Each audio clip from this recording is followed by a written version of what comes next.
diciptakan dari api yang menyala-nyala. Jin mempunyai jenis laki-laki dan perempuan. Jin ada yang patuh dan ada pula yang ingkar terhadap perintah Allah.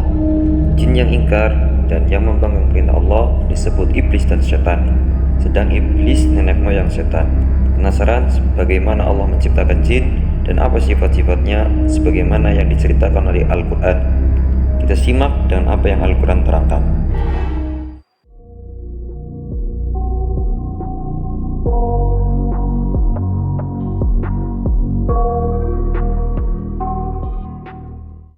Saudaraku seiman yang dirahmati Allah, semoga dalam keadaan sehat dan dimudahkan urusannya oleh Allah Subhanahu wa Ta'ala. Dalam hal-hal yang tak kasat mata, tentulah kita kurang percaya, sebab matalah yang membenarkan, tapi perihal keimanan, hatilah yang meyakini dan membenarkan apa-apa yang telah diterima oleh akal dengan pengetahuan yang telah disampaikan. Di dalam Al-Quran surat Al-Hijr ayat 27, Allah berfirman, "Dan kami telah menciptakan jin sebelum Adam dari api yang sangat panas."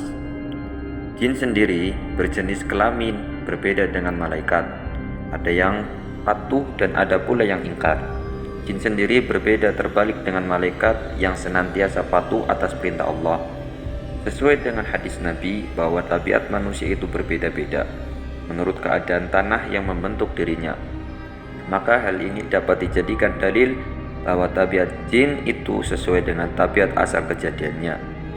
Sebagaimana api yang bersifat panas, maka tabiat jin pun demikian pula. Jin juga termasuk makhluk Allah Ta'ala yang memiliki sifat berbeda dengan malaikat, ada yang taat dan ada yang ingkar. Sebagaimana firman Allah, "Dan sesungguhnya di antara kami bangsa jin ada yang soleh dan ada yang pula kebalikannya. Kami menempuh jalan yang berbeda-beda." Termaktub pada Al-Quran surat Al-Jin ayat 11. Sama seperti manusia, jin juga diberi beban dan tanggung jawab oleh Allah. Ia berkembang dan berketurunan. Hanya saja manusia tidak bisa melihatnya, sedangkan jin sendiri bisa melihat manusia. Allah berfirman dalam Al-Quran, "Dan di antara kami bangsa jin ada yang Islam dan ada yang menyimpang dari kebenaran. Siapa yang Islam, maka mereka itu telah memilih jalan yang lurus." Quran surat Al-Jin ayat 14.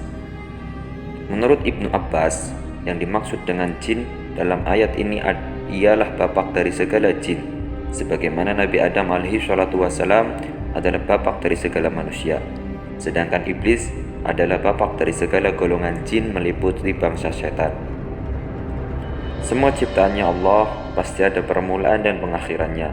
Tak ada yang abadi selain Allah Ta'ala. Golongan jin juga perlu makan dan minum sebagaimana sifat-sifat manusiawi, akan tapi golongan jin menjadi makhluk terkutuk oleh Allah. Sebab itu mereka menggoda para manusia agar mengikuti jalan kesesatan dan ingkar kepada Allah Ta'ala. Sebagaimana yang diceritakan pada surat Al-A'raf ayat 27, "Wahai anak cucu Adam, janganlah sampai kamu tertipu oleh setan, sebagaimana halnya dia, setan, telah mengeluarkan ibu bapakmu dari surga dengan menanggalkan pakaian keduanya untuk memperlihatkan aurat keduanya. Sesungguhnya dia dan pengikutnya dapat melihat kamu dari sesuatu tempat yang kamu tidak bisa melihat mereka. Sesungguhnya kami telah menjadikan setan-setan itu pemimpin bagi orang-orang yang tidak beriman." Di antara sifat-sifatnya jin mengalami kematian, berketurunan, dan butuh makan dan minum. Dalam hadis Nabi dari Ibnu Umar radhiyallahu taala anhu, Nabi sallallahu alaihi wasallam bersabda, "Jika salah seorang di antara kalian makan, makanlah dengan tangan kanannya. Ketika minum, minumlah dengan tangan kirinya, karena setan itu makan dan minum dengan tangan kirinya." Hadis riwayat Imam Muslim. Semoga kita dijauhkan dari tipu daya jin, setan, dan bala tentaranya. Itulah sepenggal kisah yang perlu kita ingat. Salam kedamaian, berkah kebaikan. Sampai jumpa di video selanjutnya.